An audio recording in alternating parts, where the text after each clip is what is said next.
from the colon, detoxifies the body, and regulates your bowel movements. McDowell's Prostate Health prevent the enlargement of the prostate, improve urinary flow, and reduce frequent urination, especially at night. Moringa oleifera capsules are rich in minerals like calcium, potassium, zinc, magnesium, iron, and copper, vitamins like beta-carotene, vitamin A, vitamin B such as folic acid, vitamin C, D, and E.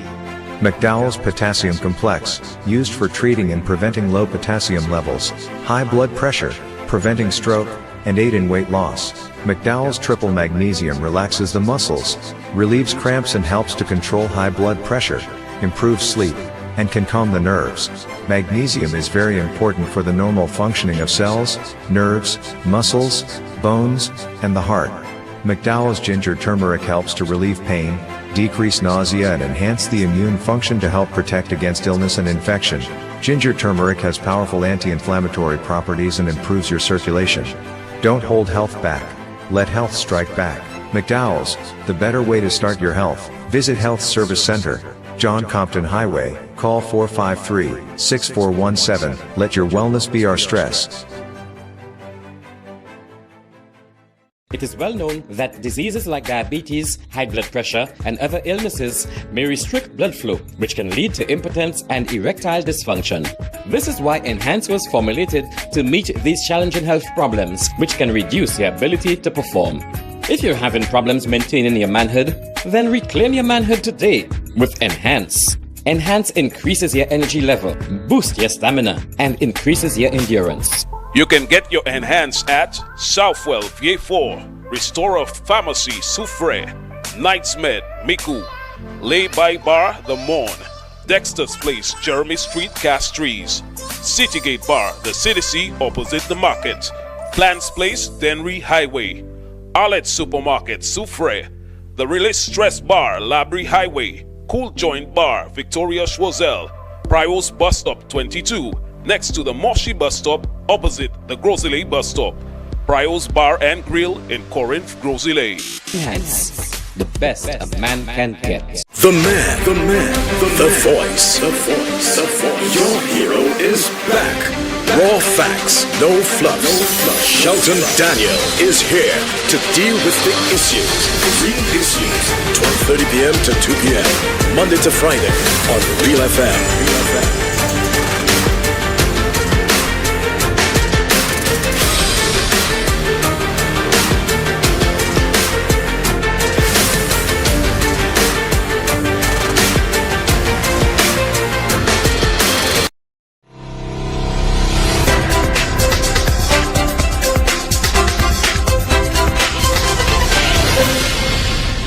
Another wonderful Monday. I'm sorry, folks. It is Tuesday.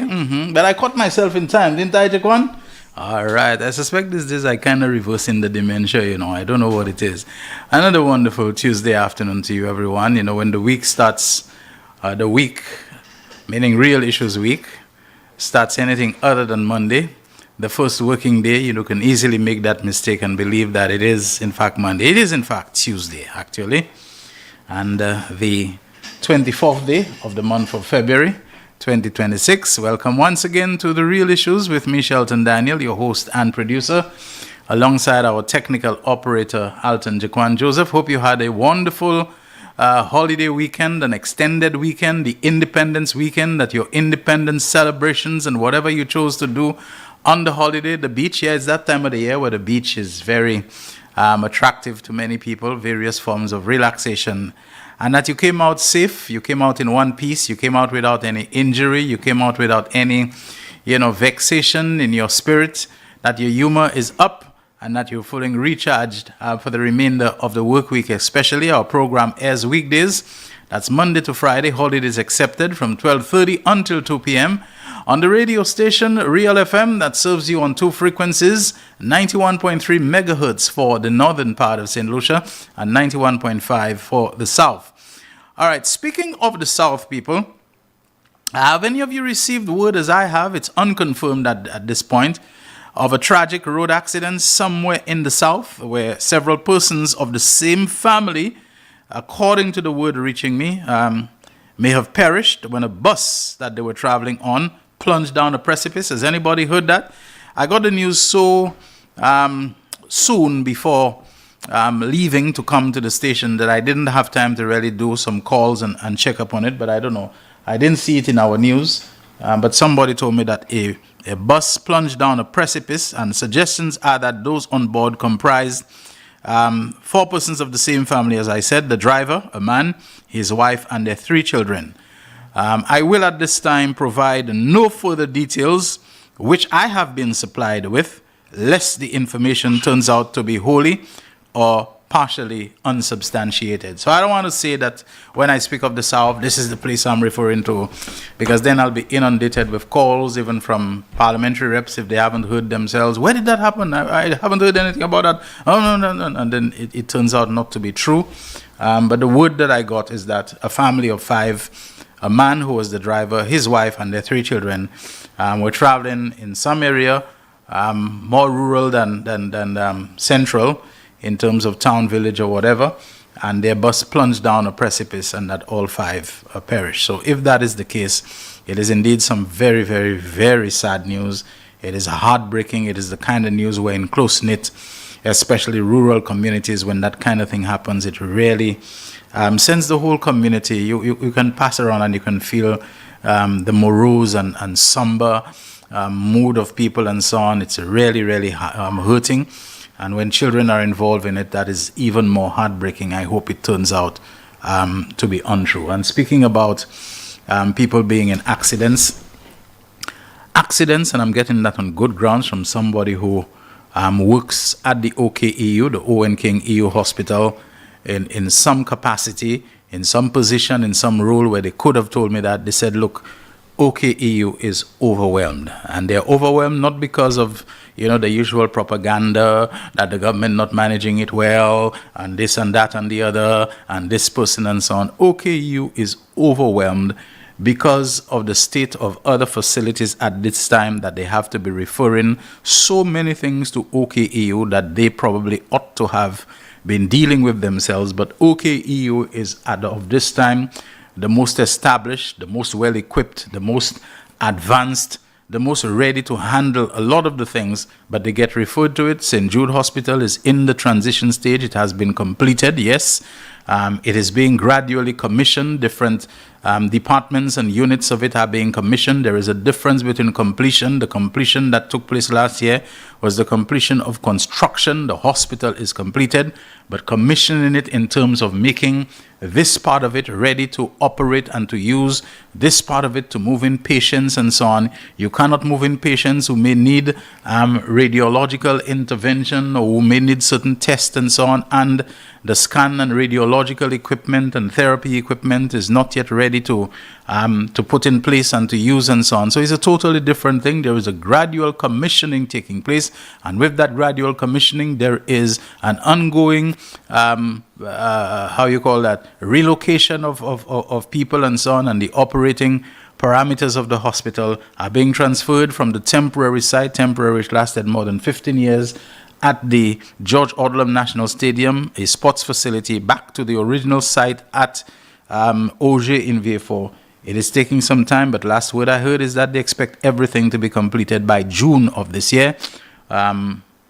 So we're talking about another 4 months or so that it will be completed and it will be done. But in the meantime, a lot of the pressure that St. Jude cannot handle, it was not designed to handle, it was not expected to have to handle at the temporary site, have to be referred to a lot of other places. The official told me he personally believes that some things, maybe the other facilities could handle, but they don't want to take any chances. And so the moment it reaches a certain stage, they just send them to OKU. It's a struggle for beds, it's a struggle for space, it's a struggle for staff, for personnel to have to handle those things, from orderlies to push carts. And a lady was telling me elderly lady telling me her even more elderly husband needs some kind of scan or something, and for them to determine whether a growth that he has on some part of his body, is it just a surface thing, or does it have deeper roots, is it malignant or whatever.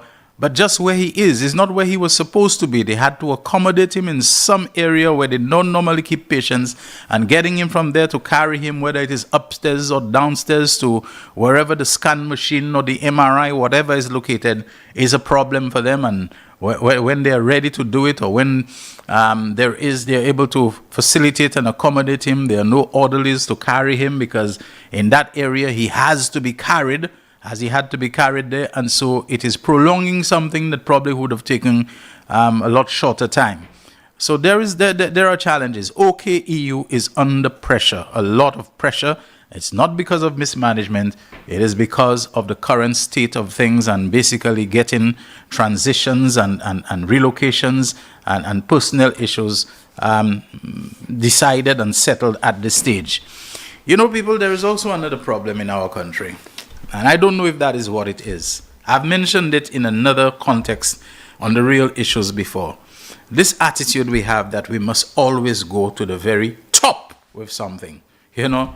So there are things that sometimes a secretary, an assistant secretary, a permanent secretary, who most times will delegate it to somebody else. There are things that in the police force, a department of the head of a department, of a unit, whatever, can deal with and so on. But we will have something with the police. Mr. Vungard we want to see. The commissioner we want to see. And even sometimes when somebody who knows how it works says, you don't need Mr. Guard, my friend. The head of whatever CID or the head of whatever, or an officer in that. No. We want to go straight to Mr. Vungard.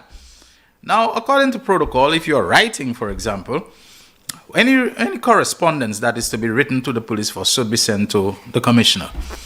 Sometimes it never reaches him. His secretary, somebody sees what it is about. They know where to pass it. They've gotten previous instructions from him. And imagine what our commissioner would be like if he has to review every little note, every grievance, everything. He has to look at it and he has to become personally involved. He would be totally paralyzed. You know, he can't deal with it. Same way with us.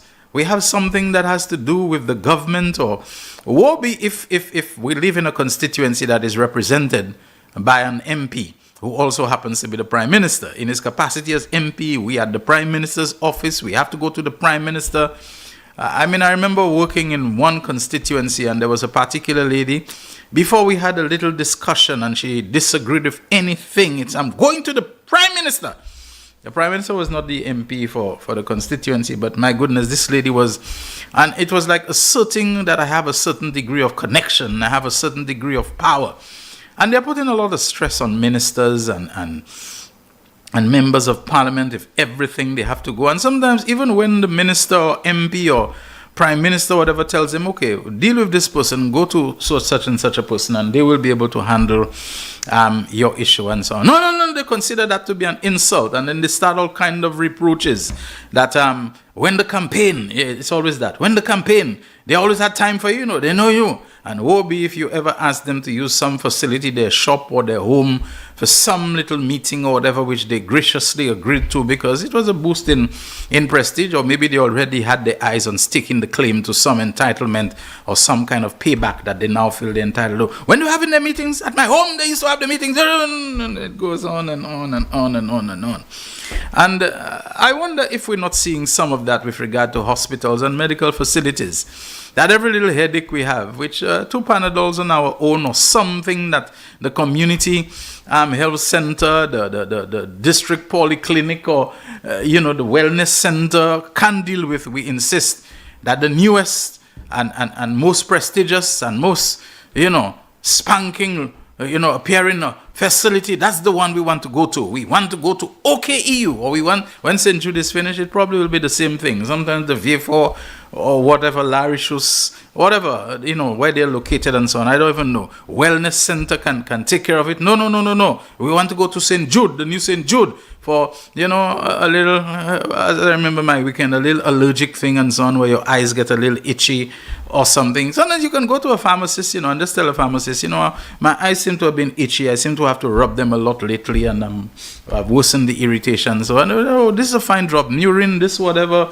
I can't remember the brand names and so on, or Obtrex or whatever that you can, and then you find it clears up. Sometimes you yourself, you have some boiled water left in your kettle that you didn't use the tea. You can dissolve some salt or whatever, a little half teaspoon of salt, and wash your eye with it. Like our doctor told me, clean salt water.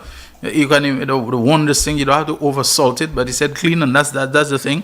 Sometimes the salt itself may be a little contaminated, so the best thing is, boil a teaspoon of salt in the equivalent of 1 teacup of water. Let it cool, that you don't burn your face, and then wash your eyes on it. So sometimes a swim in the ocean, I don't know what's the state of pollution and so on, solves the problem. But we want to go to the hospital, and then we put more pressure on the system with the number of people who have to take numbers, and cards have to be written out for them, and they have to wait their turn, and this thing takes on a whole day, and you get frustrated and so on, because you've added some unnecessary burden to the system.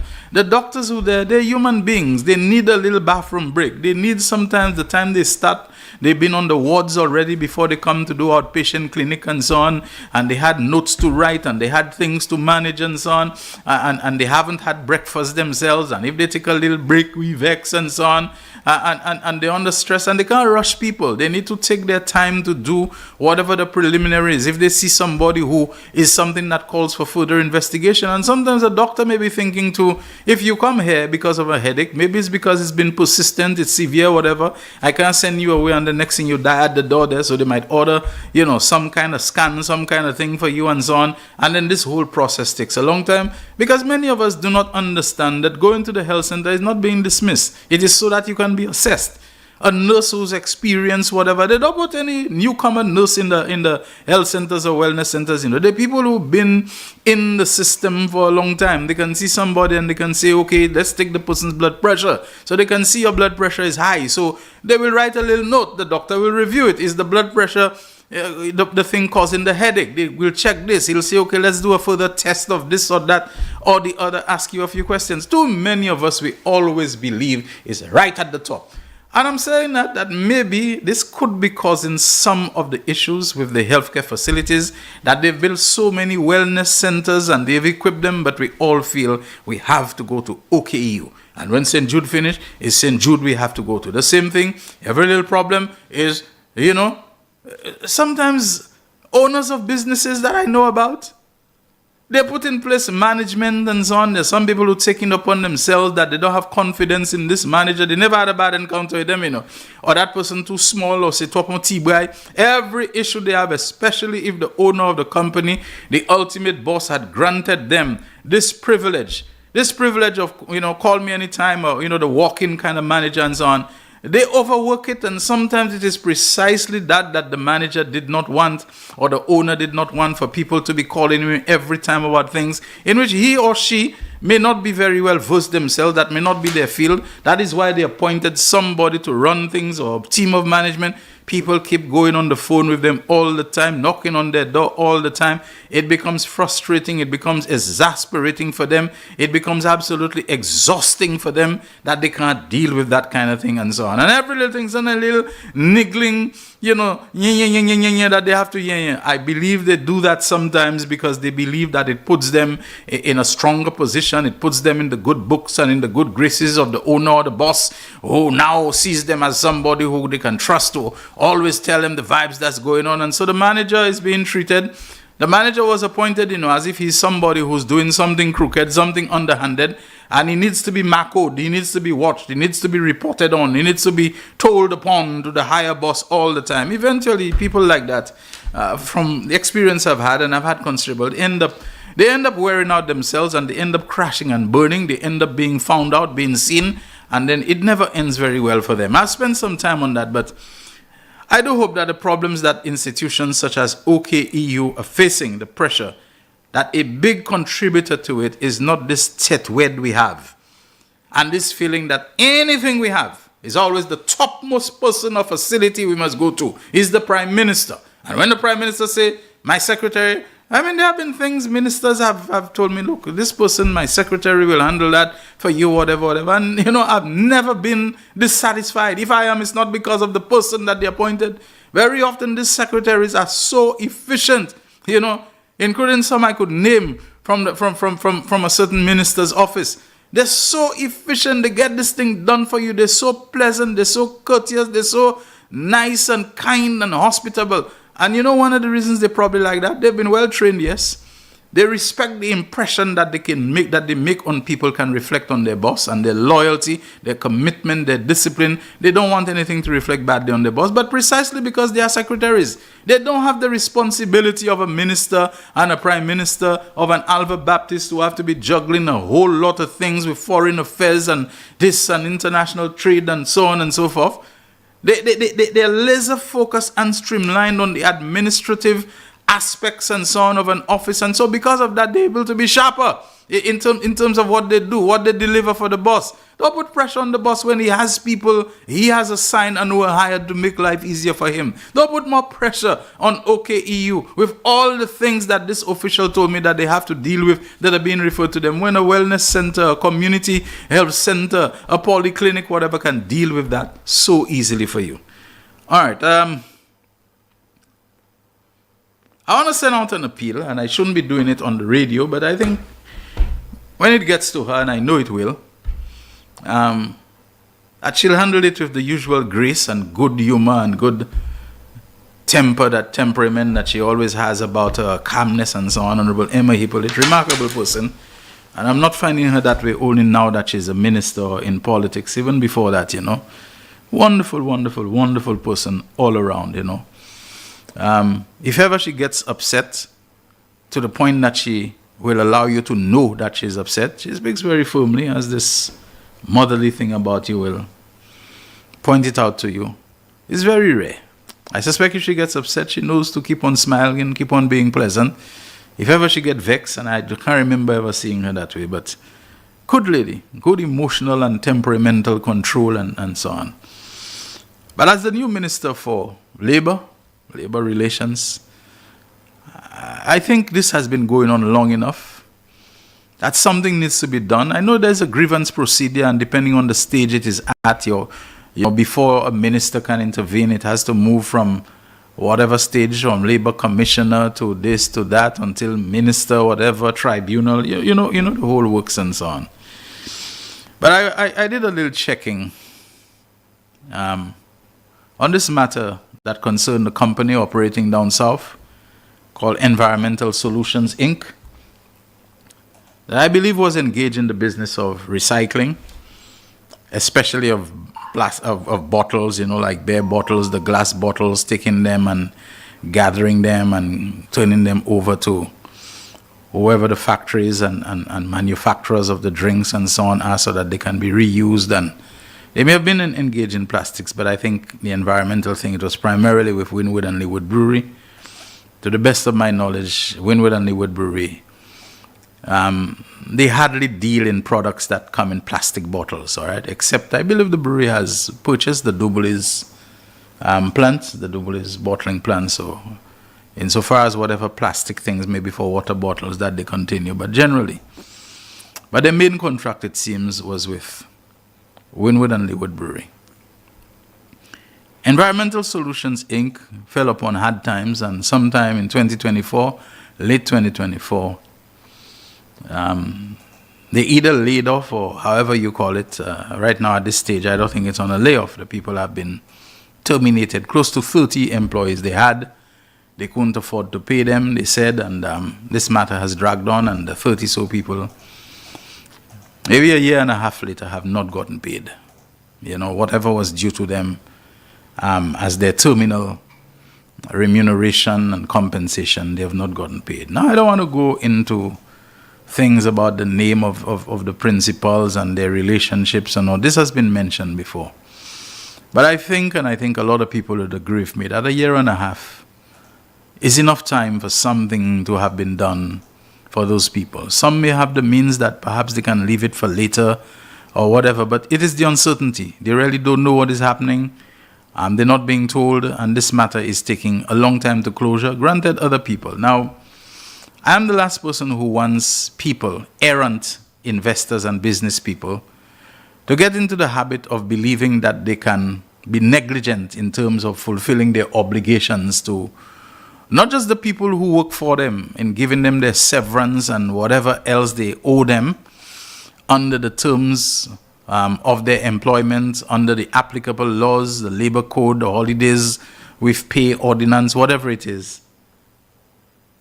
And that they can just walk away from that and know that the government, especially this government, being a socially responsible, a socially conscious, a socially caring government, an economically sensitive government, the party that has always championed the cause of the worker and the Maliwe and the disadvantaged, these kinds of people, that they can just leave it and know that the Labour Party and Philip J. Pierre and so on will not let the people suffer. They'll do what they did in the case of Majestic Industries, in the case of Liat workers, in the case of this, that they are going to see to it that they're taken care of. So people will come, they will fail to pay what they're supposed to pay to national insurance. They'll never inform national insurance that, here, we're having difficulty, can we defer these payments which are due, and we will pay them over a staggered period. And we expect to completely, be up to date with the payments by the end of 2025. They don't do any of those things. They just deduct the money from the people. Let's say for national insurance. They're supposed to add, I think, a corresponding amount. So if your NIS dues are, let's say, $50 a month, they'll deduct $25 from your pay. And they're supposed to put the other $25 to make it $50. They will not pay their $50, but also what they deduct or what they're showing you on the pay slip that they deduct from. They're not going to do it. So you lose your job tomorrow. You don't have entitlements. You don't have this because no payment was being made for you. You're not aware of it, which is why authorities always tell you, mind your own business. Find out whether that money is going. Make a call to NIC. Find out what is going on in terms of your social security, as it is called. So these people, they don't really know where they are. I think this matter has gone to Labour Department. I believe it was referred to some higher up. It has not gotten there. But regardless of where it is at, people are people. They're human beings. There was one of the guys, when he first realized I had an interest, I had to kind of block him because, my goodness, he was calling me so often. And it's like I became the person that he wanted to take up the cause and the fight and the messenger. A lot of people do that. I try to help whenever I can. But these environmental solutions people, they may be few in number. They may be just 30, but look into it for them. Try to see where it is at, Honorable Emma Hippolyte. I know you will if this message gets to you. Just try to see where it is at and give them some kind of comfort and reassurance that the matter will be looked into. Those of us who are working for a good salary or we have some of the means of support, it's very easy for us to forget what a daily struggle life is for other people who don't have a regular job or who don't have any job at all, who don't have a salary, who are living lives of not even quiet desperation, who are living lives of palpable desperation where they are screaming and they're crying for help. We need to look into those things for them. It don't matter what we know about them, whether we know where they're leaning and if they have no leaning and so on. A human being is a human being, sometimes with children, sometimes with commitment, sometimes with all different kind of things. And we don't want that kind of pressure to be building in the society because you have no way of knowing how or where it will burst. This is the real issues. When we come back, I'm going to read something for you again from the principal of the Five Islands campus, the fourth landed campus of the University of the West Indies in Antigua, Professor Justin Robinson. Another very interesting piece by him, and I think it is timely in light of the CARICOM Heads of Government meeting that is taking place this week in St. Kitts and Nevis. Don't go away, the real issues is powered by Blue Waters. We'll soon be opening the phone lines for your calls. The man, the voice. Your hero is back. Raw facts, no fluff. Shelton Daniel is here to deal with the issues. Real issues. 12:30 p.m. to 2 p.m. Monday to Friday on Real FM.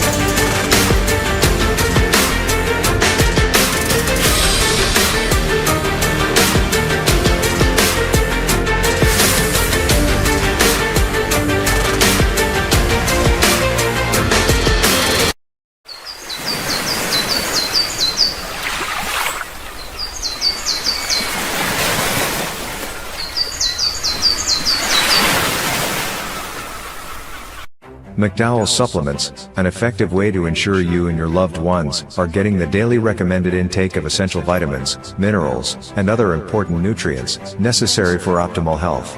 Naturally, we carry an array of health and wellness supplements. McDowell's Immune Booster enhances your body's defense to fight colds and flu, boosts your immune system, prevents viruses and other airborne diseases. McDowell's Colon Cleanser prevents constipation, helps in removing toxins from the colon, detoxifies the body, and regulates your bowel movements. McDowell's Prostate Health prevent the enlargement of the prostate, improve urinary flow, and reduce frequent urination, especially at night.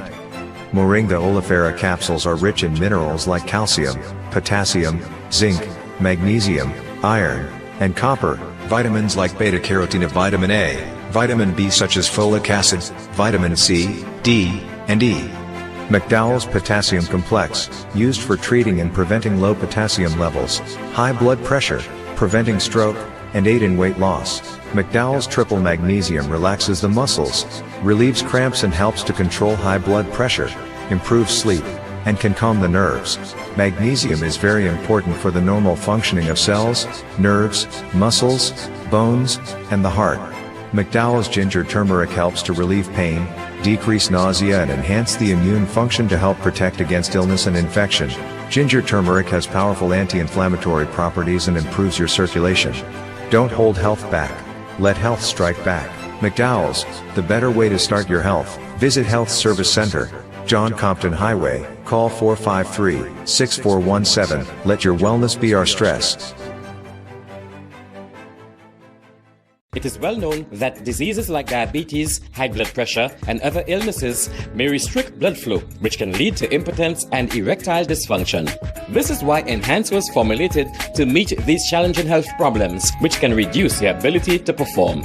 If you're having problems maintaining your manhood, then reclaim your manhood today with Enhance. Enhance increases your energy level, boosts your stamina, and increases your endurance. You can get your Enhance at Southwell VA4, Restorer Pharmacy Soufre, Knights Med Miku, Lay by Bar The Morn, Dexter's Place Jeremy Street Castries, Citygate Bar The City opposite the market, Plants Place Denry Highway, Arlette Supermarket Soufre, The Release Stress Bar Labrie Highway, Cool Joint Bar Victoria Schwazel, Prios Bus Stop 22, next to the Moshi Bus Stop opposite the Grosley Bus Stop. Prios Bar and Grill in Corinth, Grosley. Enhance, the best a man can get. The man, the voice. Your hero is back. Raw facts, no fluff. Shelton Daniel is here to deal with the issues. Real issues. 12:30 p.m. to 2 p.m. Monday to Friday on Real FM.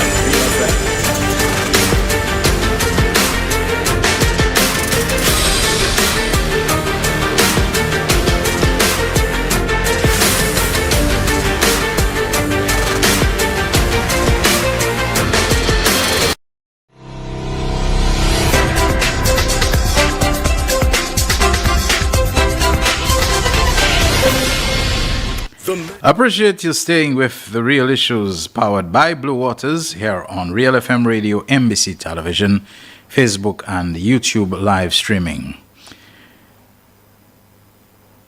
You know, there's something about people who delight in inflicting pain, suffering, hurt on others.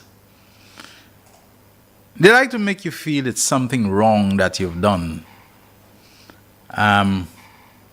The domestic abuser, you know, every time he lands the slap or the blow, see what you're making me do? See what you're causing me to do? Even some teachers who use their positions as teachers to inflict excessive, injurious, heavy corporal punishment. And, you know, I know a teacher once who slammed her fist or whatever into a child's back, and the exclamation at the time, Gade modu machim with him kase do. You know, it's always you who cause them to do something and you made them do it and so on. It's never them who have to look at their own sadistic penchant for cruelty. They like to see people squirm. They like to see people suffer. They derive a delight in it. And I'm convinced that what we are seeing happening in America is that a sadist, somebody who just likes, who cannot feel confident or at ease with his position and his power, he has to always be causing people pain, and if not pain, to be generating chaos, confusion, to be careening from crisis to crisis and dragging others with him. It's like kind of a script for some kind of movie or whatever that, you have to sit down and always, you're an excitement junkie. You have to be generating some kind of excitement to feel good about yourself, that things are always in a topsy-turvy, turmoil kind of way around you and so on. And then you come and you say, okay, you've solved the problem and you've struck a deal.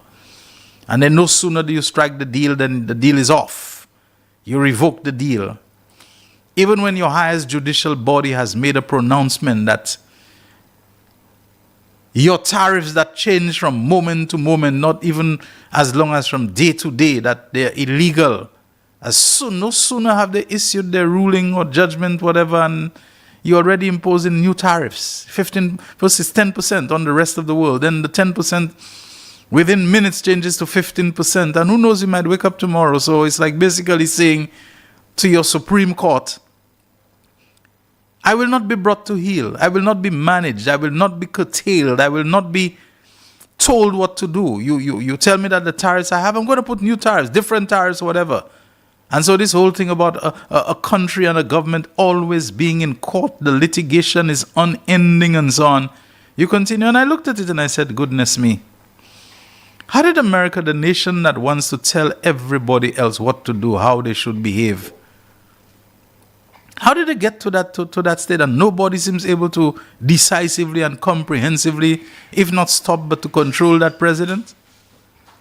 This whole matter about the courts ruling on the tariffs, that took a whole year for there to be a realization that, look, you can't just be doing that there is a Congress, there is a bicameral legislature that ought to be deliberating upon those things. Why? Because you have a speaker, and he's not the first one who seemed to interpret their role as being to cozy up to and to, mollycoddle the president and try not to displease him and do everything, It seems to be an attorney general who believes her role is to tell her boss, the president, that everything he does is okay, and she will go into the Congress and snap and be insolent and whatever to senators and to representatives, etc. And I'm saying, how did America come to that? America that wants to tell everybody else about the rule of law and your international obligations, There is a word that I don't know if I can and should use it on the media, but it's like America, where governance and constitutionality and so on are concerned, has become a giant show, a show, This is what it has become. I don't know what I'm saying. But these are the people who, in a flash, at the drop of a pin, much less a hat, will want to tell you, this and that you are doing and you are wrong, and they want to invade country and abduct leaders because the leader is treating his people bad and is doing this and is corrupted. I'm saying, but look at you, you threatening allies with annexation, the forcible takeover of their territory, yet at the same time you're going over so far away to the Middle East with 2 aircraft carriers and giant naval fighter and air groups and so on, so that you can, I suppose, invade or bomb them to smithereens and so on. But, an ally of yours has just killed about 80,000 people in reaction to the death of 1,500 of its own, is annexing people's land left, right, and center, doing what the heck they want, but at the same time, you want to hold everybody else to account, even to the point of their very existence is threatened. Now, this is the world. We didn't make it. Here in the Caribbean, there's very little that we can do. But here's what Professor Justin Robinson wrote. And I can tell you this, when people are on a path because they have become drunk, intoxicated with power, you can do whatever you want to appease them. You will bat an eyelid. In the blink of an eye, you open your eye and they've shifted the goalpost, the goalposts of what their demands are and what they want and what they expect of you is going to be changing. When they're determined to frame a certain narrative against you in order to make you appear to be some way to discredit you, you vindicate yourself and you perform exceptionally so that the narrative does not stick.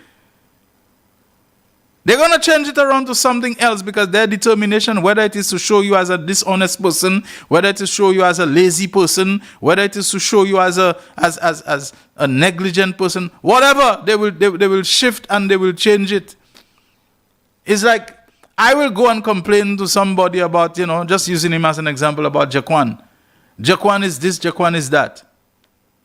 And then he comes out and he conscientiously applies himself so that if you had a list of so many things you could tick off to say, okay, he would be exceptional and he would overperform in those things. But no, it was never about performance. It's about somebody I want to mess up. So then I will shift the goalpost. Oh yes, he did all of those things, but so and so and so. And then it keeps on changing because say, and this is what I'm seeing right now with America. America has become a giant persecutor, persecuting people, nations, individuals within America, outside America. It's like, no matter what you do, I'm going to go after you. And so whether you're Mark Carney, of Canada, or whether you are somebody of Norway who didn't give me a Nobel Prize, or whether you are Denmark who refuses to say, yes, sir, you can have Greenland, or whatever it is. And let me read Professor Robinson's article, the latest one, which is titled, he writes these op-eds from time, and I think I read a couple of them already. The 4-lap principle. Choosing between worse and worst. He is the Pro-Vice Chancellor and Principal of the University of the West Indies, Five Islands campus in Antigua. This week, as CARICOM heads of government gather in Basté for their 50th regular meeting, United States Secretary of State Marco Rubio is expected at the table. Let us be clear about what that table looks like. On one side, the 15 Caribbean states whose combined GDP would not rank them among America's 20 largest cities. On the other, the representative of a nation with 4% of the world's population that commands 26% of global GDP, spends nearly $1 trillion a year on its military, more than the next 9 countries combined, controls the world's reserve currency, and dominates the technological infrastructure through which humanity increasingly communicates, trades, learns, and thinks. No empire in history has simultaneously dominated the economic, military, technological, financial, and institutional dimensions of global power to this degree. That is not rhetoric, it is arithmetic. The conventional narrative says American power has declined since 1945. It has not declined, it has normalized. The U.S. share of global GDP has held at around a quarter for 40 years. America's R&D, which is research and development spending, approaches $1 trillion. The dollar underpins international trade, SWIFT, the IMF, and the World Bank. This is dominance so total, it has become invisible to those who exercise it. The claim that it faces existential threat does not survive contact with the data. China's economic transformation is the most extraordinary development story in modern history, with close to 800 million people lifted from extreme poverty as GDP per capita rose from $195 to over $13,000. We can't take that call now, so I'll have to let it go. Yeah. Whatever one thinks of Beijing's own ambitions, this is a civilizational achievement that should command respect, not alarm. And here is the critical point. China's rise has not come at the expense of American dominance. American GDP per capita remains nearly 7 times China's. The US spends more than 3 times what China spends on defense. In frontier technologies, AI, semiconductors, quantum computing, American supremacy remains formidable. China has moved from 4 laps behind to 2 laps behind. The gap remains vast. And yet Washington's posture suggests that even this narrowing is intolerable. This is what I call the 4-lap principle. The demand by a dominant power not merely for superiority, but for a margin of superiority so wide that no competitor can close within strategic proximity across economic, military, technological, or institutional dimensions. Not parity, not convergence, but structural unapproachability. The principle is not simply about China. China is merely the case that makes it visible. It has been operating in this hemisphere since the Monroe Doctrine. The insistence that American security requires not just advantage, but unmatchable, or shall it be uncatchable supremacy, and that the aspirations of every other nation must be trimmed to fit within that frame. For CARICOM states, small, open, vulnerable economies that together account for a fraction of 1% of global GDP, the fallout principle is the architecture of daily life. It is the farmer whose export market vanished overnight because of a reciprocal tariff designed to punish some other nation. It is the small island watching promised climate finance evaporate. When Washington imposes tariffs, our producers are collateral damage. When deportees arrive by the plane load, our societies absorb the cost. This is not new, as Caribbean nations have operated under the shadow of American power since the Monroe Doctrine. Though structural adjustment, or through structural adjustment, through the de-risking that nearly destroyed our banking systems. Our ancestors navigated the Middle Passage. Our forebears built nations from plantation economies. They knew something about surviving overwhelming power, not by confronting it directly, but by preserving a space of dignity and self-determination within its grip. That historical inheritance, the statesmanship of the small, is our greatest resource. And so the choices for our tiny nation states appear to collapse into two. Worse, fall in line, accept the fallout principle and trim your aspirations to fit, cap your ambitions at what Washington will tolerate. This path offers survival at a permanent discount, growth constrained, sovereignty conditional, potential perpetually deferred. It is the quiet tragedy of nations that internalize the frame and build economies their nationals endure rather than choose. Worst, refuse the frame entirely. Cuba tested the fallout principle and has been strangled for it ever since. Grenada in 1983, Venezuela under sanctions, each represent the cost of stepping outside Washington's permitted orbit. Neither option is freedom, but neither is the binary as fixed as it appears. Small states have always found ways to exercise agency within asymmetric relationships, making themselves indispensable, stretching the frame without breaking it. The question for CARICOM is not whether we accept this reality, but how skillfully we navigate it, and whether 15 sovereign governments with very different risk exposures can forge enough unity to negotiate as one. But the fallout principle is not only our problem, it is America's. To be fair, Washington's concerns are not invented. Great powers worry about technological diffusion, supply chain vulnerabilities, intellectual property theft, coercive diplomacy, and the weaponization of economic interdependence. The security dilemma is real. Defensive measures by one actor are perceived as offensive by another. But when convergence itself is treated as provocation, strategic prudence hardens into structural insecurity. But consider what the fallout principle asks of the world, that one nation with 4% of humanity maintain a margin of dominance so vast that the remaining 96% can never close within reach. That is not security. It is a demand that the rest of the world accept permanent subordination as the price of one nation's comfort. The choice facing Washington is not whether it will remain first. It most certainly will. The choice is what kind of first it intends to be. Leadership secured by confidence expands the track, while leadership governed by anxiety narrows it. A superpower that knows its strength does not need a permanent fallout distance to prove it.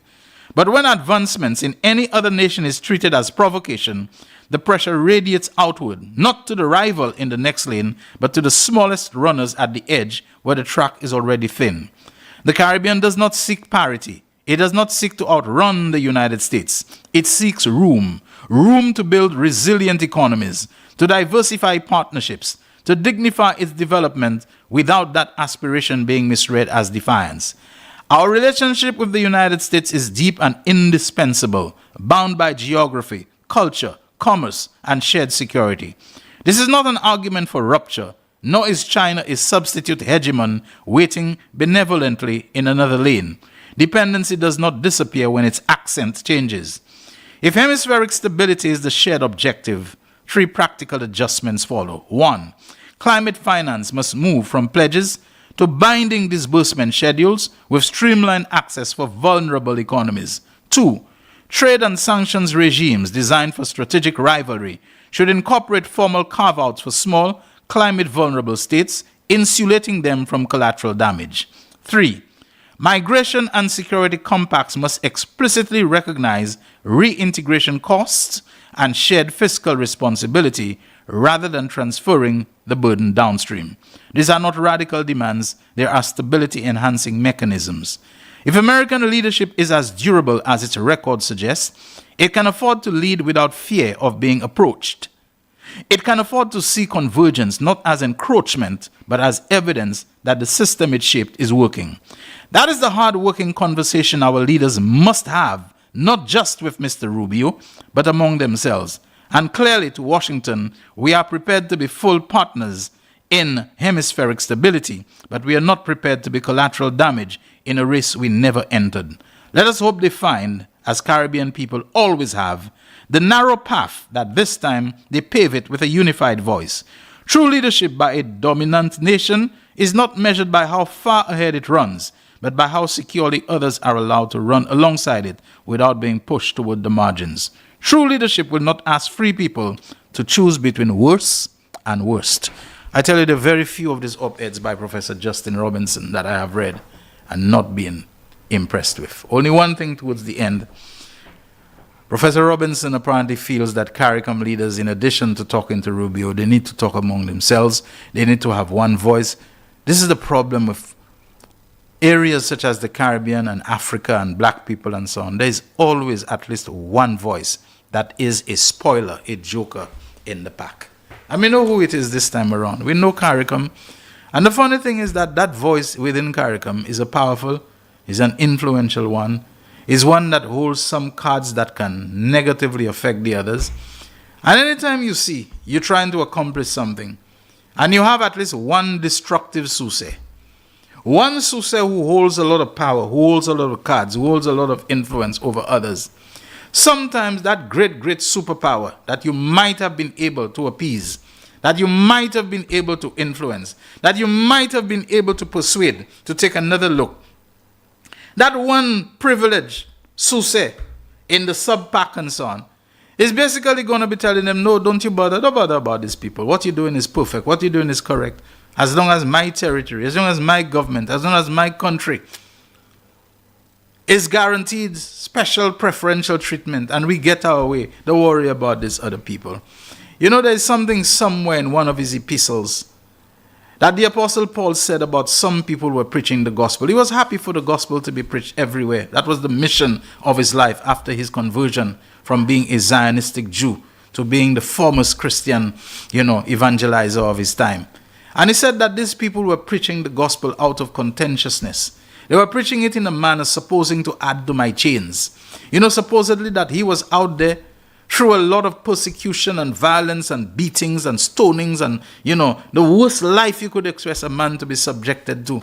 A man who it turns out has had so much of a great impact, not just on Christianity, but on civilization that was spawned by that Christianity. But he said they were preaching in a manner to add to his chains. I'd never really understood what he meant, but I suppose while he was there out of sincerity, preaching this new religion, this new life, this new relationship with God and so on, that there may have been some people preaching it but saying, don't worry, Paul, Paul's a fanatic. Paul is taking this thing to an extreme. Paul is that. In other words, to make it look like the problem was not the persecution and the rejection, but him. He was the fanatical guy who was always shrieking about a Jesus Christ and this kind of thing. And I wonder whether sometimes we don't have people among us who are purporting to represent us as a people. Whether people of African descent or Caribbean people seeking our own, respected and respectable carve-out in the world, whether they're not seeking to add to our chains because they are of a different historical demographic. While we came from the Middle Passage and plantation slavery and the worst of brutality, they had an easier time of the indentured, servanthood and common and being brought there and so on. And therefore, even their economic fortunes and outlook were from the very start of their arrival better than us.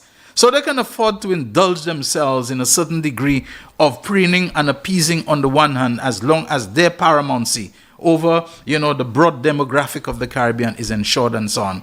And so they will go there and stand up as one of our leaders. But their thing is to add to our chains, to ensure that we always remain at the plantation and slavery level and so on.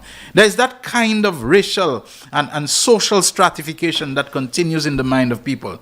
So having that unified voice may prove to be very difficult when there are those who are on the surface, part of us, the Caribbean speaking and so on, but they are looking simply to secure that little step up that they have overhead, and they ensure that they will add to our chains. If Rubio and Trump were inclined to listen to us, maybe they will never listen to us because of those people. In any case, when people are acting on the basis of power, that I have the strength and I can do bloody well what I want, sometimes they just will never listen to you because they absolutely love the thrill of their sadism. They love the feeling that you have to squirm and squirm underneath their feet. They have their feet on your head and so on. And so anything, insofar as the insecurity, that big powers feel that somebody is always out to overcome them. I've said it already. This is exactly what is happening with Russia throughout its history, the largest country in the world. It does not make Russia more secure. Russia is more insecure. Russia always believes some of its much smaller and much weaker neighbors are trying to overthrow it and do something. And so the only security it ever feels transiently is to always be rolling on and crushing and squashing, smaller neighbors and so on. They're always the one that somebody wants out. The same thing with America. The behavior of Donald Trump and his administration, and sadly he's not the first and will not be the last, it fulfills perfectly with what was said in one of the Psalms. The wicked flees when no one pursues.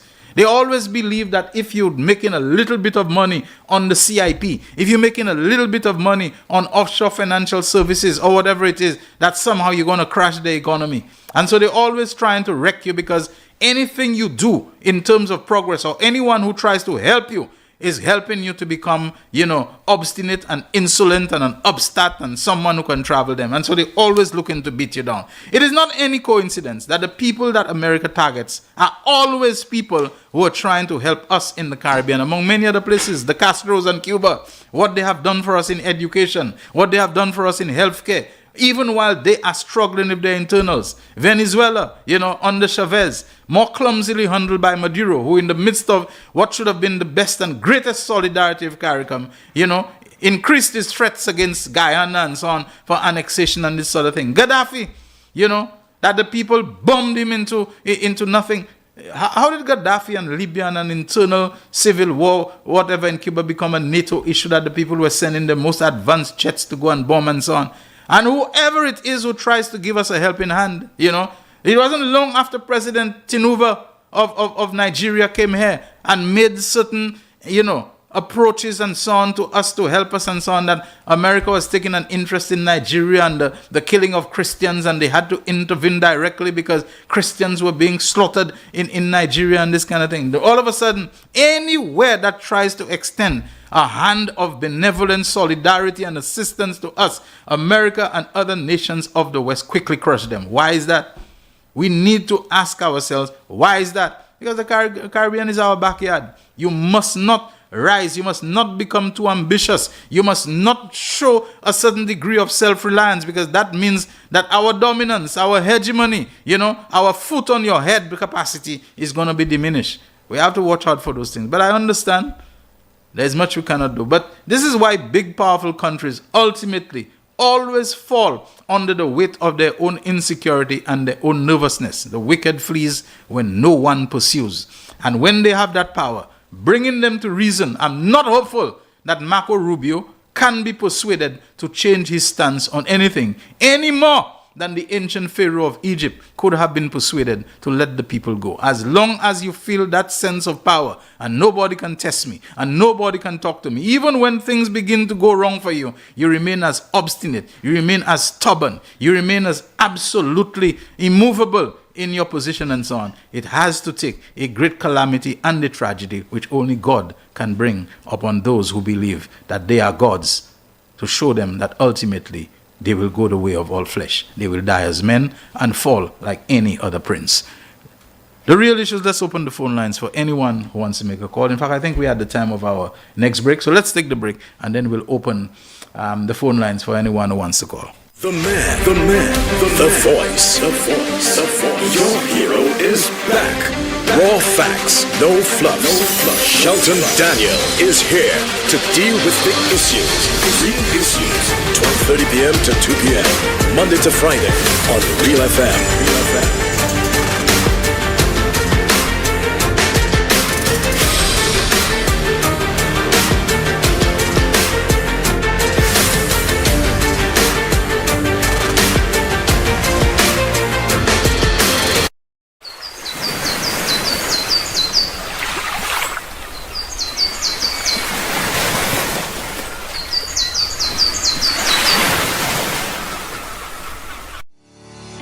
Are stiff joints slowing you down? Knee pain, back pain, shoulder discomfort? Don't let pain control your life. McDowell's Joint and Pain is specially formulated to support joint mobility, flexibility, and everyday comfort, so you can move with confidence again. Whether it's work, exercise, or just enjoying time with family, you deserve to feel free in your body. Choose comfort. Choose movement. Choose McDowell's Joint and Pain. Available now. Feel the difference. Purchase McDowell's products today. Available at Health Service Center, upstairs the Napa Building on John Compton Highway, and all pharmacies and health stores. McDowell's Supplements, an effective way to ensure you and your loved ones are getting the daily recommended intake of essential vitamins, minerals, and other important nutrients necessary for optimal health. Naturally, we carry an array of health and wellness supplements. McDowell's Immune Booster enhances your body's defense to fight colds and flu, boosts your immune system, prevents viruses and other airborne diseases. McDowell's Colon Cleanser prevents constipation, helps in removing toxins from the colon, detoxifies the body, and regulates your bowel movements. McDowell's Prostate Health prevent the enlargement of the prostate, improve urinary flow, and reduce frequent urination, especially at night.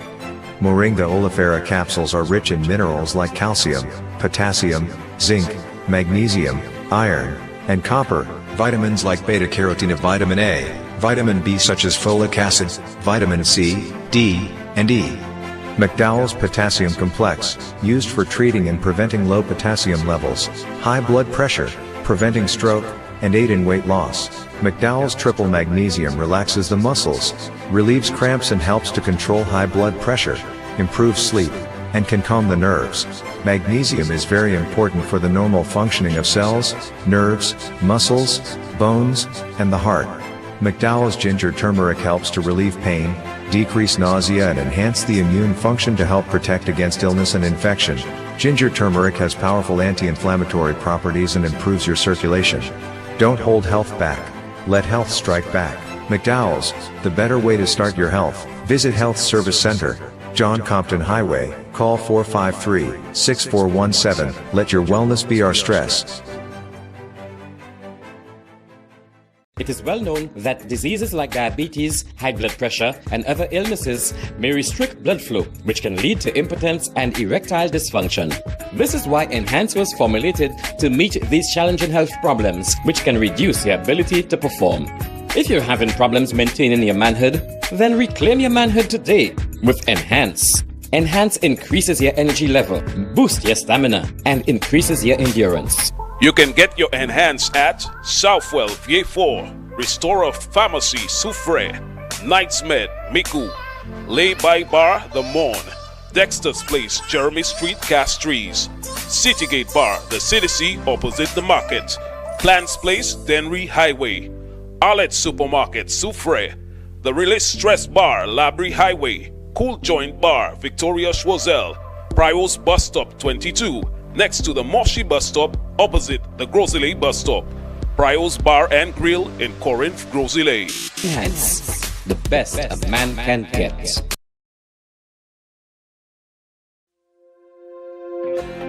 The Inland Revenue Department invites all employed citizens of St. Lucia to Tax Code Saturday on February 28th from 9 a.m. to 3 p.m.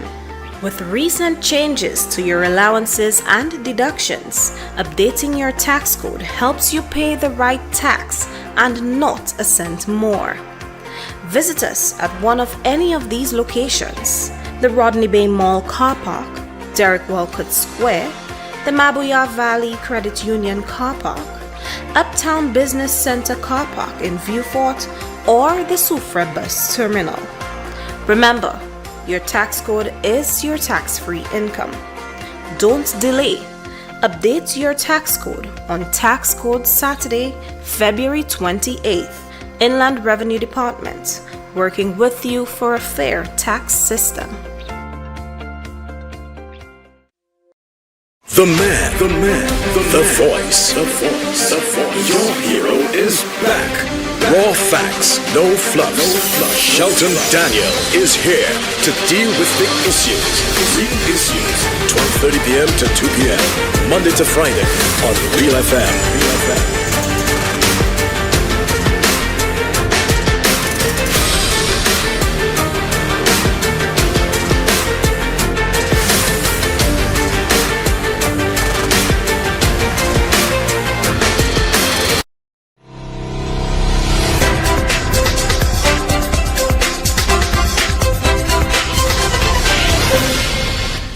Our telephone lines are open for your calls, and we'll be reading some of your messages. The WhatsApp line, you can WhatsApp call us on 487-9849.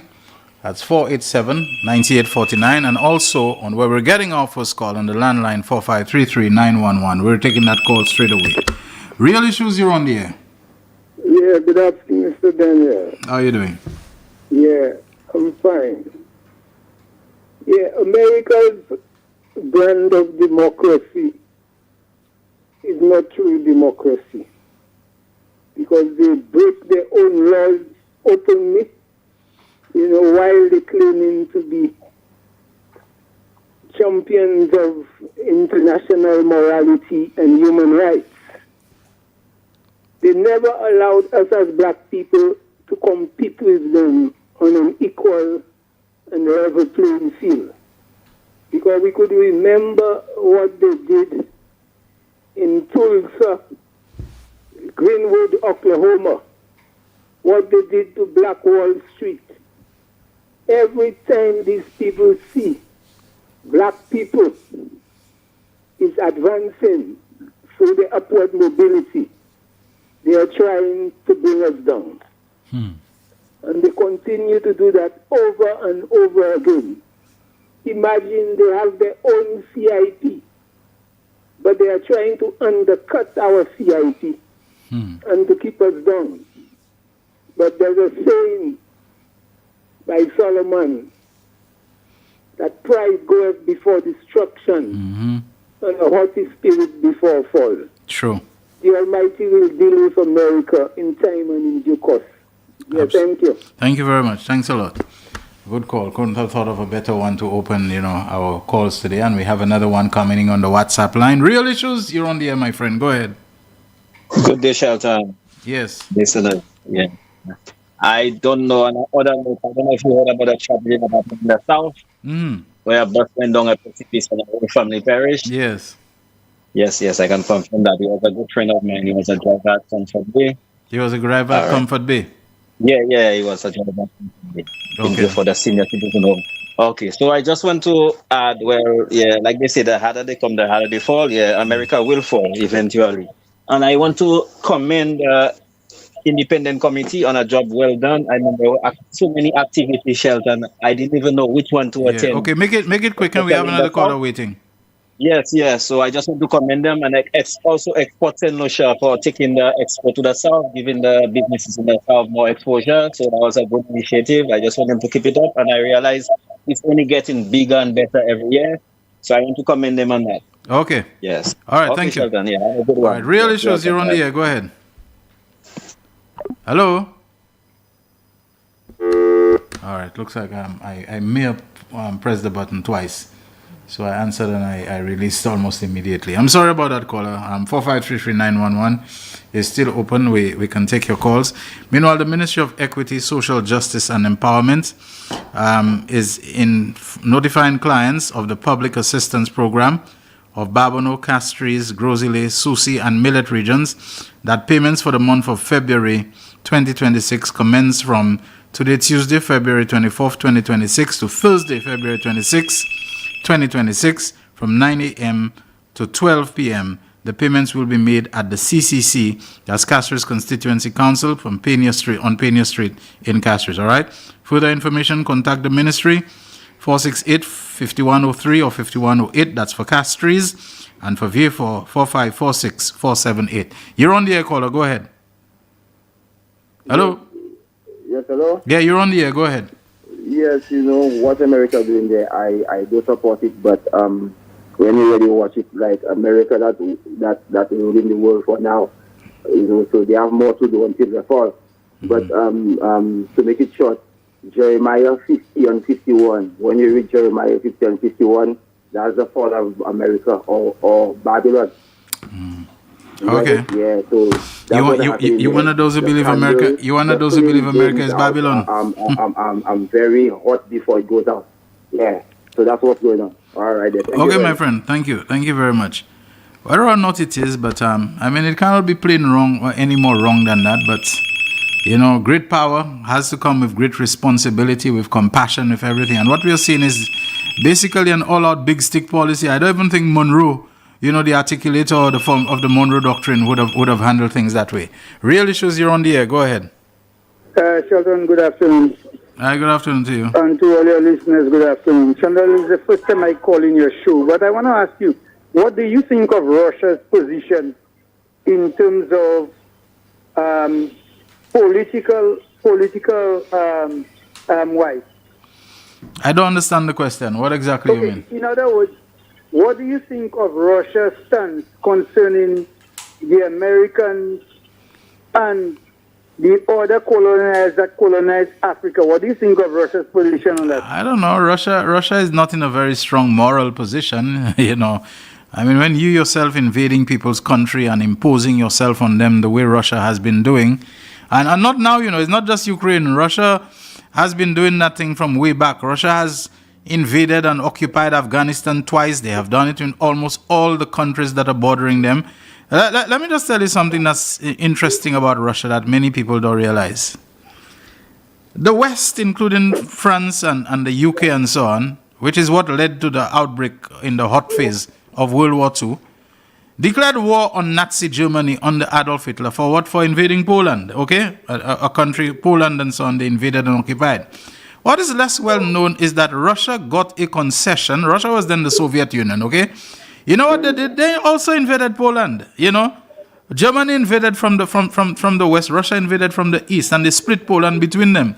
The question is, why wasn't Russia, war was declared on Russia by America and all the rest for doing the same thing that they declared war on Germany? Now, there are little reasons for that. You don't want Germany at the time, the country it was, to be controlling such a vast swathe of land with unlimited resources and so on. But Russia was also a contributor to the start of the World War because they invaded Poland as well. You understand? It was opportunistic. Now, thank you. Yeah, now, let me come in. Yeah. Give me a window. In light of saying all this concerning Russia, now, do you understand why Russia behaved the way it behaved? No, Russia does not want NATO to come near its borders. Do you agree with me? Well, America is saying that the reason they did what they did in Venezuela is that China was getting too much of a foothold of influence in the Caribbean. They are saying that. Yeah, now, good. In other words, they were making their countries open to the adversaries of America. You know, so you know, it's a whole lot of political and diplomatic dishonesty. Now, give me a window, please. Now, do you now understand that Russia is the only country that did not take black people as slaves? Are you aware of that?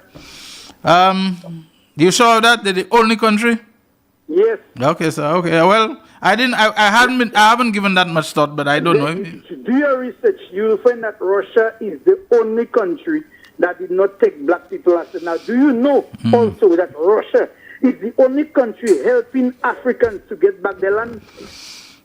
Okay, I didn't know that.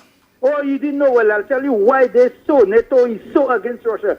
This war between Ukraine and Russia, it was NATO who planned that war. Okay. So let me ask you this. Why did Russia under Vladimir Putin ask or apply to join NATO? But I'll tell you why. There you go. I like that. You see, Russia perceived that NATO had a plan to destroy Russia. So the mere fact that Russia applied to join NATO is to, let's say, okay, we have a unity. Let us all unite together. But they did not want Russia in because all the plans of NATO was to destroy Russia. Now Russia perceived that. That is why Russia invaded. Russia is not wrong to invade Ukraine, you know. I am glad that the Russians invaded Ukraine before NATO could settle in Ukraine. Okay. So America then was not wrong to do what they did in Venezuela just the other day? Yeah, America is wrong for that. America is so wrong Guess for that. Who just say a pro-Russian book? Me I don't know about the society, sir. Yon ba me pass a lot. Shelton, please, wait, Shelton. Do you understand that the reason America invaded Venezuela is simply because all the sanctions they put on Venezuela, Venezuela could still get their way out of those sanctions? Yeah, okay. Not Venezuela alone, other countries too. Exactly. The moment you go against America's sanctions, you can find other means of survival. America feels that they are the world bully and they're going to come at you. Shelton, please. Respect Mr. Putin for me. For you? Yes, for my sake, respect Mr. Putin because Mr. Putin is not against black people. Okay, my boy. I didn't realize we had such a strong and passionate Russian. Let me tell you. No, we have to go. We can't give you the whole time, boss. Boss, man, I cannot give you the whole time to be, I agree. You made your point already, okay? We have a very passionate Russian agent in St. Lucia, and I have to look for it and find out, what agency has there and all of that, I've got one not better than the other. I can't be criticizing America and Venezuela and what they're doing in the Middle East and so on, and for me to be, be okay with Russia's thing in NATO and Putin and all this. I can't support that. Masa the young move labo. This thing, too many countries, they play in the power politics of feeling they can rule on any other country simply because they can. Real issues, you're on the air, go ahead. Shelton, that topic is so hot. Imagine that. I had to call the show. Now the guy was talking about Russia. Russia was not wrong to invade Ukraine because I'll explain why to you briefly. Ukraine have Russian speakers from Soviet Union. When the Soviet Union people moved from place to place because it was assimilation of people. So what happened when they bring Zelensky in? Zelensky started persecuting the Russian speakers in Ukraine and trying to tell the Russian speakers that they cannot speak Russian in Ukraine. I'm telling you there. So what happened there? Putin went to America and the UN several times. I watched all them things. It was a span of about 15 or 20 years. That was since before 2014. Putin went to Clinton. He went to the president, the man in the White House. So the man saying, okay, so that's what you want to do. So that's when Putin invaded. So you invade somebody else's country because they're ethnic Russians that they're suppressing. If you saw the video, so all right, why don't you? Why doesn't? Why does we fall too much for the propaganda lines of one against the other? It's all propaganda, my friend. My friend, let me tell you something. Let me tell you something. You see, fascists and people who like to come and take over other people's country, they always have a storyline that they sell, which sounds appealing. I am not for Russia. Let me tell you, I am not for Russia. I am not for these countries. But what I'm telling you there, everything is cause and effect. When Russia or China invade a country, it is for a more rational reason than what America is doing there. Yeah. America have the mandate of heaven. The mandate of what? The mandate of what they have? America has the mandate of heaven. It's America that's a fourth empire. You remember what the Revelation tells us and Daniel tells us? The fourth empire took over the world, took control of the world more than all the rest of the yeah, some people will tell you that there's also a prophecy about Gog and Magog, and that what they're talking about is that Gog is Russia. That Gog is Russia and Magog is China. My friend, you're a little over passionate. We're not having a conversation. You obviously want to just pour out a lot of things. A lot of that is reaction. Okay, we gotta go. That's you see, it gets to the beast and to the revelation and this kind of thing. I make references to them myself, but some of us we get a little over passionate about it. The whole thing with Russia and Ukraine. Russia agreed to respect Ukraine's national sovereignty.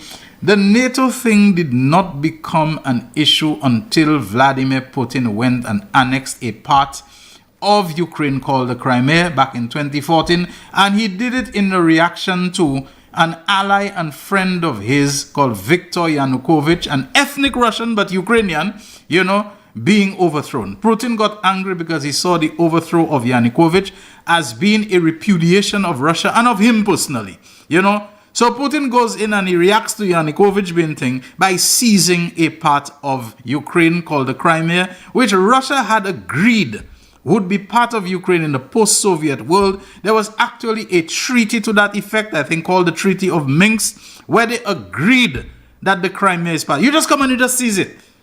Ukraine was not talking about NATO membership until that point. But if you come and you attack me, you take my vehicle which is parked outside, you put me under pressure and you show me that you might take more from me, and the only person who I think can back me up and help me is Jaquan. You don't think I'll move closer to the man? I'll move closer to him because he is my strength, he's my backer, he's my support and so on. And so that was the time where Ukraine began pushing for NATO membership, because they saw, or they felt that if they did not do that, Russia would come back and take pieces of them and take them piece by piece and completely dismantle. NATO membership did not become an issue until 2014, where Putin came and seized a large part of Ukraine called the Crimea. He's come back, he seized other parts. This is the standard and stock playbook of fascists and people who want to go and take over other people's country. Adolf Hitler said the same thing. There was a country called Czechoslovakia. He came and he claimed that there was a part of Czechoslovakia in the western part called the Sudetenland, which had a significant proportion of ethnic Germans, Czechs who were speaking German, and that the Germans there were being persecuted, and that he couldn't stand it. He couldn't take it anymore. He bullied and demanded until Britain caved in and they said, okay, have the Sudetenland. And he said, this is my last territorial ambition and claim is the Sudeten Germans that I want to protect them. He went into Czechoslovakia, he took the Sudeten, and a few days later, his troops marched into the rest of Czechoslovakia. They took over the whole country, and he declared Czechoslovakia has ceased to exist. You understand? Yeah, that was always what he wanted, because the guy was progressively moving his forces eastward so that it's Russia he wanted to attack. He even told the Russians, I'll invade Poland, I'll give you the eastern half of Poland, take it, because he wanted the Russians to pull their forces closer to him. So when he struck Russia, the very first Russian forces that were surrounded and destroyed were those in Poland. They never realized that he was punking them into coming in there and so on. Russia did it because they had invaded Poland together with Germany, and they had the previous year invaded Finland. The Finns had repulsed them and beat them back. They didn't have an easy time of it, whatever and so on. That is always what they do. They want the whole thing. You think if Venezuela had ever gotten that Essequibo portion of Guyana, that they say, okay, we got the Essequibo, we okay. Little by little, they would undermine and destabilize the rest of Guyana, piece by piece, dismantle it, until even if they did not officially take over, they will take over the whole of Guyana. That's what they want. The resources, the oil, to control that part of it and so on. And who knows, next they might have struck at Trinidad or whatever it is. Eric Williams of Trinidad always accused Venezuela of having imperialist designs on the Caribbean. Not because I've defended them against American action. I just hate to see this thing where countries that are bigger, more powerful, just feel they can just flatten smaller neighboring ones, take over them, plunder them, do what they want with them. I don't care if it's America doing it. I don't care if it's Russia doing it. I don't care who's doing it. It is plain wrong. And we in the Caribbean, we have to take a stand against this thing. It is wrong. This Putin popularity that I'm seeing there and so on. Putin is a dangerous man, about as much as Trump.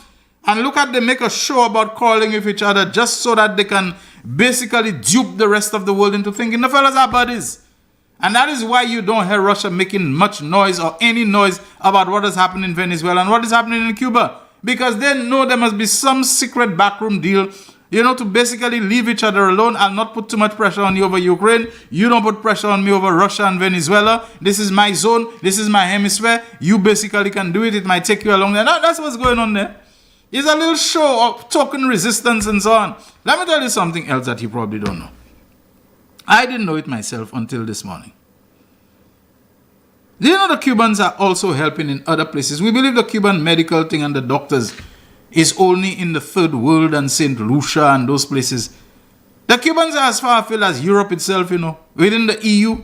The Cuban doctors are providing vital help to countries in the EU and NATO. Italy is one example. And Marco Rubio is trying to put pressure on Italy, telling them to stop these Cuban doctors. Italy, the place where Rome is. Yeah, the place where Rome and Sicily and Milan and all those places are. Italy. Marco Rubio is trying to put pressure on them. Listen to that. Listen to that carefully. Allow me to read that if it's the last thing I do on today's. Italian region resists U.S. pressure to curb use of Cuban doctors. Cuban doctors are essential to keeping local hospitals running in Italy's southern Calabria region, its governor told a senior U.S. diplomat on Monday, rebuffing Washington's effort to halt the recruitment of medics from the Caribbean island. In Italy, they're recruiting Cuban doctors to help the healthcare system there. What is it that is so weird and evil about Caribbean, where we have so many challenges and so on, that Cuba is providing medical assistance through doctors and medical brigades and so on? Italy, a member of the European Union, a member of NATO.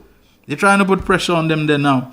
However, Roberto Ossuto said in a statement that he had told Mike Hammer, the U.S. chargé d'affaires to Cuba, he would review plans to hire even more Cuban doctors this year and seek hospital staff from other parts of the world. There's an issue in Italy. There might be other countries too.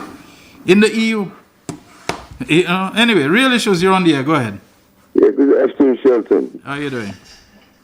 I know you must be really having a hard time when people call you and talk to you about Putin, Russia, and all this kind of, giving that kind of information that they never studied. They don't know anything about that European affair, Czechoslovakia, Yugoslavia, France, Russia, USSR all the time. They don't read at all. There's a book called The Gulag Archipelago by Alexander Solzhenitsyn. Exactly. You just have to read that. Exactly. I mean, where these guys are getting that kind of information from, I'm glad you tell them that propaganda business as well. Yes. But imagine, Shelton, a man will call you and say, Putin is the greatest. Can you imagine that? This romanticizing of Vladimir Putin has really puzzled me. This man doesn't know who Putin is, where he came from, East, West Germany. Yeah. He was the KGB man in East Germany that did so much outrageous and insidious things to people who didn't want communism. He was trained by Andropov, a former president of Russia. These guys don't do their, not researchers. They just read certain things from AI and they shoot it up. Yeah. They have the foggiest idea, especially that German saying he loves Putin. That's a thug in Europe. They don't want to know that man's name. Well, yep. Anyway. Shelton, thank you very much. Yeah, thank you. For the time. Appreciate your job. All right, thank you very much. Yes. On that subject. Bye. Now, folks, we're about to wrap up. Let me just say that based upon subsequent messages that I have received, it appears that it's corroborated that the vehicle carrying 5 people, the driver, his wife, and their 3 children, some say stepchildren, but stepchildren is children anyway, perished in an accident along the Labrie to Bass Road, somewhere called Majomel. And I remember some time ago there was a big celebration for the opening of the rebuilt Majomel Road and so on. Well, it plunged down a precipice, I'm told, near some bridge, and all 5 of them have died. Other information I'm getting suggests that the driver was employed at Comfort Bay, and so they all lost their lives based upon information that people have called and said, yes, it is confirmed that it has happened. This is extremely sad. This is extremely heartbreaking. And so to the families who I don't know, I wish you, all the comfort and condolences and sympathies that it is possible to send out. This is truly heartbreaking to hear. And let us hope that others who are related to them can give them the support, and that collectively you can move on from that, because it's something that has to impact and touch the lives of many more people. That is the real issues for today, Tuesday. It is our start for another week of this program. Thank you very much, Jaquan. On behalf of all of us here, Shelton Daniel for the Real Issues, powered by Blue Waters, signing out. The voice.